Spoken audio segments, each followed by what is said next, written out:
ने बरी क्यों किया? मैं पूछ लूं आपसे अंश, मैं इसका सवाल पूछ लूं आपसे, मुझे ये बताइए कि इस व्यक्ति पर कितने केसेस थे, बताइए।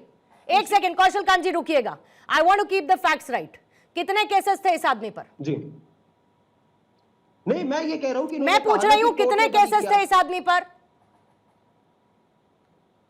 नहीं, आप मुझे एक चीज बताइए, अरे कितने केसेस थे इस आदमी पर सर?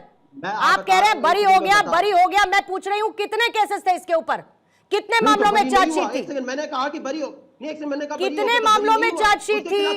कितने मामलों में चार्जशीट थी? आपने कहा सबूतों के अभाव में छोड़ दिया गया, कितने मामलों में इस पर चार्जशीट थी? मुझे बताइए ना, कितने मामलों में चार्जशीट थी? आपसे पूछा है। अगर आप ए पकड़कर चलेंगे तो आपको जेड तक अल्फाबेट आने चाहिए, मुझे तो B C D E F सब आता है।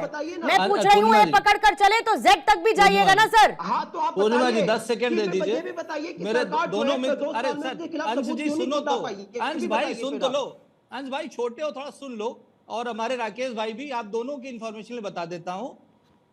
1992 में, उसके पहले 1989 में जब मुलायम सिंह जी की सरकार थी, समाजवादी मित्र, उस समय उन्होंने एक नियम बनाया था, जाके पढ़ लीजिएगा, कि हर बच्चा किताब लेकर के एग्जाम में बैठेगा, जिससे कि नकल का। अरे सर सुन तो लो सर, बीच में पूरी बात सुन।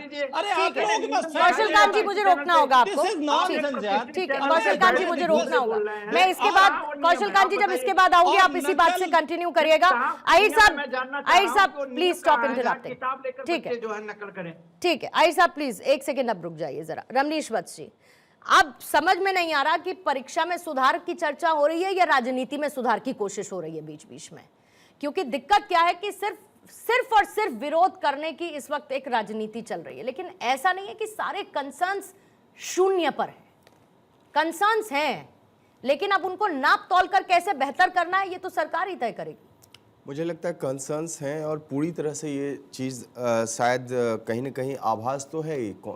मुझे लगता है लाखों ऐसे अभ्यर्थी हैं, विद्यार्थी हैं, उन सबको इस बात का पता है कि यदि कोई बदलाव लेके आ सकता है वो प्रधानमंत्री मोदी। इसीलिए उन्होंने देखिए कि जैन जी जो आज जिसको हम कह रहे हैं कि उन्होंने भर भर के वोट दिया है, और इसी का प्रतिफल है कि आज प्रधानमंत्री मोदी जी हैं। और मैं बताऊं कि संसद में एंटी बिल की बात करें, उसका लाने का एक ही मकसद है कि वो जो तमाम जो मुझे लगता है जो गिरोह चलाते हैं उनके अरमानों को कत्ल कैसे किया जाए, और हमारे लाखों विद्यार्थी जो अभ्यर्थी हैं उनको कहीं न कहीं वरदान कैसे हम साबित कर सकें, वरदान के रूप में हम कैसे संजीवनी बूटी के रूप में ये एंटी बिल लाया जा सके। लेकिन इसके ऊपर विरोध का स्वर वो तमाम सारे के सारे लोग, चाहे राहुल गांधी की बात करूं, चाहे प्रियंका गांधी की बात करूं, अखिलेश यादव, तमाम लोग विरोध करेंगे। और विरोध करने का एक ही कारण है कि कहीं कहीं उनकी सियासी गोटियाँ बैठ नहीं पाएगी। चूँकि फिर बात करें कि राजस्थान में 2012 से लेकर के 18 से लेकर के 23 के बीच में 19 से ज़्यादा पेपर लीक होते हैं और सत्ता चली जाती है। उसके बाद आप कहते हैं कि एंटी पेपर बिल का आप विरोध कर रहे हैं, तो आपको पता चलता है आपके मंसूबे क्या हो सकते हैं। फिर 2012 से 17 में खास करके यूपीपीएससी जो एग्ज़ाम होता है उसमें सपा का जो है जिस तरह से जातिगत आधार पे धांधली होती है और एक विशेष जाति को जिस तरह से भर भर के इसमें दिया जाता है, पदों को बांटा जाता है, उसके ऊपर आज समाजवादी पार्टी सामने आ जाती है। फिर अभी कुछ देर पहले मैंने सुना आम आदमी पार्टी के बारे में भी मैं अभी देख रहा था, तो जून 2026 में आईटीआई में का जो अभ्यर्थी है वहां पे आप लाठी चार्ज करते हैं, तो फिर आप सवाल उठाने वाले कौन है? आपकी पार्टी का अभिजीत तिपके।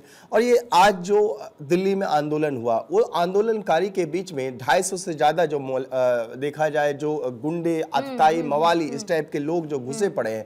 आप पैलेट गन की बात करें, बिहार में आपने AK-47 जो आप जिस तरह से आरोप लगा रहे हैं कि छात्रों को दागा गया, आप बताइए कि कितने लोग उसमें AK-47 से दागे गए, कितने लोग उससे मारे गए?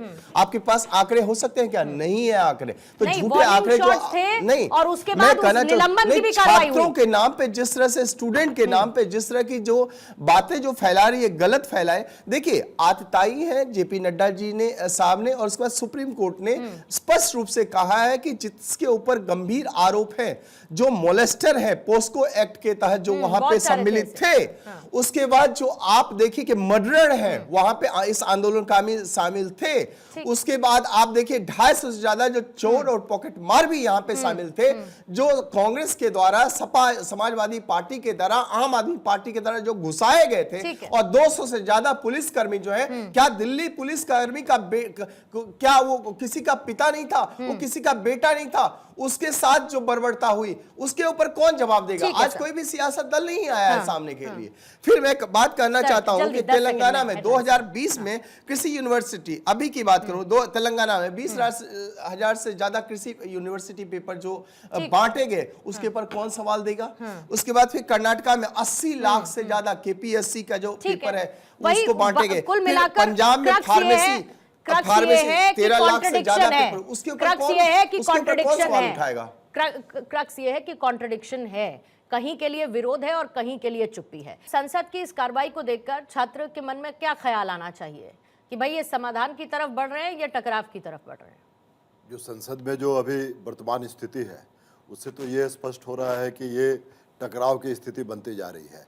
लेकिन पहली बार किसी सरकार ने इतना कड़ा कानून का प्रावधान लाया है, ये सबसे बड़ी बात है और इसको सब लोगों को समर्थन करना चाहिए था, क्योंकि पेपर लीक जो है कोई 2014 के बाद होने वाली घटना नहीं है।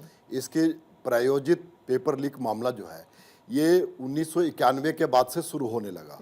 अगर दलगत स्थिति में देखें तो कांग्रेस के रिज़ाइम में सबसे ज़्यादा पेपर लीक के मामले आए हैं। ये अलग बात है कि इस पेपर लीक मामले को लेकर जो जेएनजी का आंदोलन हुआ है, जब जेएनजी सामने आए हैं तब विपक्ष का भी नींद जागा है, तब ये भी आकर करना शुरू किए हैं। लेकिन सच्चाई यही है कि इस सरकार ने जितना कड़े कानून नहीं थे, इसलिए बार बार पेपर लीक्स होते जा रहे थे। कड़े कानून बनना जरूरी था। जो भी कानून बनाए जा रहे थे उसमें दोषी अपराधी जो भी होते थे वो कुछ महीनों में बेल पे रिहा हो जाते थे और अपने ऐशो आराम की जिंदगी जीते थे। मैं एक एग्जाम्पल देना चाहूँगा। एक पेपर लीक मामले जो इसमें आया था उसमें एक रंजीत डॉन करके था जिसने प्रायोजित तरीके से मेडिकल का पेपर लीक करता था और उसको जब जेल में डाला गया तो थोड़ा सा चेंज हुआ और ये सरकार आई तो 2015 में इसने अभी जो नीट व्यवस्था लाई, उसके पहले पीएमटी और सीबीएसई पीएमटी का होता था, जिसमें कि पेपर को लीक करना बड़ा ही आसान होता था। और उस समय के जो पहले के जो लोग थे जो इस कार्य में जो लगे हुए थे, उन लोगों की स्थिति क्या रही, वो कितने सजा पाए, उनकी क्या प्रॉपर्टी को किसी सरकार ने जब्त किया? नहीं किया। तो ये कानून इतना लचीला था, इतना मतलब उतने कड़े कानून नहीं थे, जिसके चलते बार बार इस तरह की घटनाएं हो रही थी। तो इसमें मेरे ख्याल से विपक्ष को भी, और पक्ष तो ये इस कानून को ला रही है, कड़े कानून को ला रही है, 10 करोड़ का प्रावधान है, फिर उसके बाद से जो होगा उसका 10 साल तक की सजा है और उसकी प्रॉपर्टी को भी जब्त करने का है। तो ये ऐसा कानून अगर बन जाए तो ऐसा उम्मीद किया जा सकता है कि इसके बाद से इस तरह का लीक मामला शायद संभव नहीं हो पाए किसी के लिए। इसके साथ साथ मेरा मानना है कि जो पुराने लोग इसमें इन्वॉल्व हैं, ऐसे कुछ लोग राजनीति में भी सक्रिय हैं।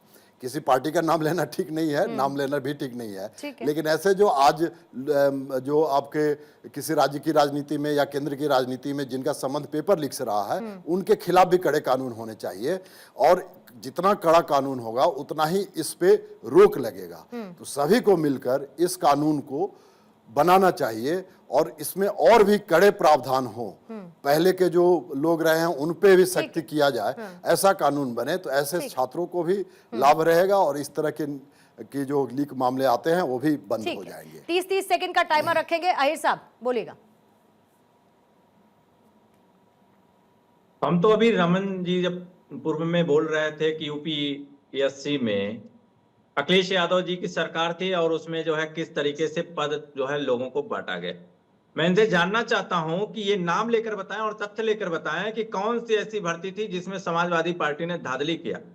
आप भारतीय जनता पार्टी के एजेंट के रूप में भले ये बात को आरोपित करें और झूठे प्रचार करें, मगर झूठा का जो नींव है वो ज्यादा टिकाऊ नहीं होता और पूरा देश आप पे विश्वास नहीं कर रहा है। सब जान रहे हैं कि आज जो सदन में बोल रहे हैं कल वो आप पालन नहीं करेंगे। ठीक है, आप ये मान के चल रहे हैं, ऐसा जानते नहीं है आप, ऐसा मान के चल रहे हैं। You have a pre conceived notion sir, you have a pre conceived notion. अंश आपका क्लोजिंग कमेंट। ऑपरेशन सिंदूर चला था सर, ट्रस्ट डेफिसिट का तो देखिए कुछ नहीं किया जा सकता। अहिर साहब जब विश्वास अब ना 1 महीने हो, बाद पता चला कि विश्वास हमारे ना हो 6 तो जवान विश्वास शहीद हुए पैदा थे। भी नहीं किया जा सकता, तो क्योंकि आप सदन में मान जो के चल भारतीय रहे हैं कि जनता ऐसा नहीं पार्टी के होगा। बड़े नेता झूठ बोल रहे अंश, हैं, आपका तो closing इससे comment। जनता में ना, ठीक। जनता में देखिए, विश्वास पैदा हो रहा है। एक आप सेकंड, राकेश जी की सुन आवाज लीजिए, सुनिए। सुन लीजिए। हाँ, बोलिए।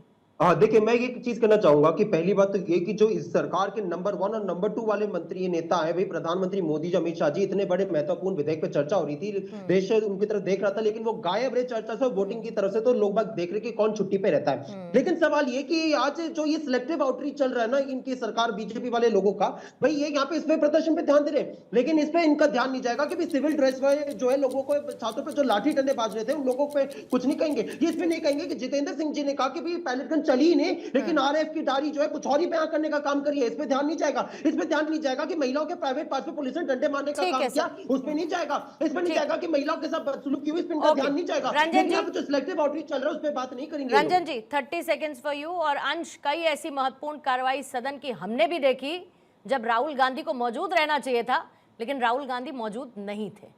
बोलिएगा रंजन जी। देखिए, अभी समाजवादी पार्टी के प्रवक्ता बोल रहे थे, शिक्षा पर बहुत बड़ी बड़ी बातें कर रहे थे। ये देश तब शर्मिंदा हुआ था जब जाति योग्यता नहीं, जाति देखकर नौकरी जब मिली गई थी। भर्ती घोटाला इनके चर्चित घोटालों में से एक।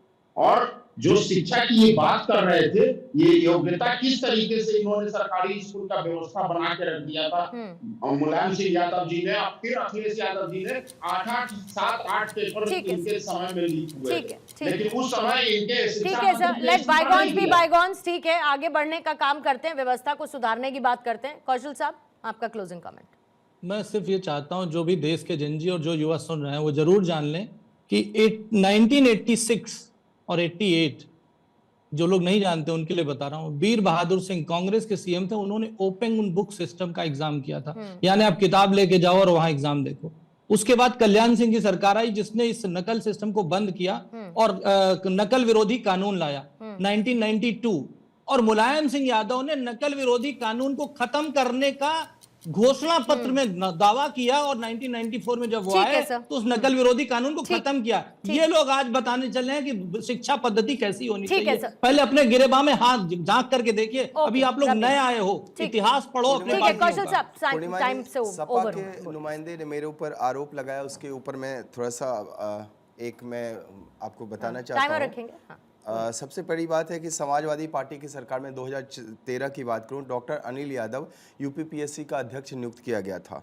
उसके बाद इलाहाबाद उच्च न्यायालय ने 2015 में संविधान के विरुद्ध करार देते हुए उनकी नियुक्ति को रद्द कर दिया था। फिर उसके बाद सीबीआई का जांच 2017 में जो परिवर्तन के बाद ठीक है उत्तर सर। प्रदेश सरकार ने टाइम अप्रैल 2012-17 और ठीक। 362 ठीक है, आपके पास ऐसी नाम है। पदों पे ठीक। विभिन्न परीक्षाओं को जांच ठीक है। सीबीआई को सौंप ओके, दी गई ओके थी। सर। तो संजय। इससे जो साबित होता है कि उस समय कितनी बड़ी ठीक है सर, धांधली हुई ठीक है, थी। संजय जी, तो मैं आपको जल्दी से। बता देना ठीक है, चाहता हूं रमनीश जी, कि टाइम। विनम्र अनुरोध है इस ओके। बात को आप ठीक गांठ है, मान आप लें कि नहीं ले उसमें पाऊंगी कितनी सर बड़ी closing धांधली comment, हुई थी। सीधे देखिए, सीधे सदन की तरफ। पूर्व के ठीक। लीक्स पे अगर चर्चा किया जाएगा तो ये चर्चा कभी खत्म ही नहीं होगा।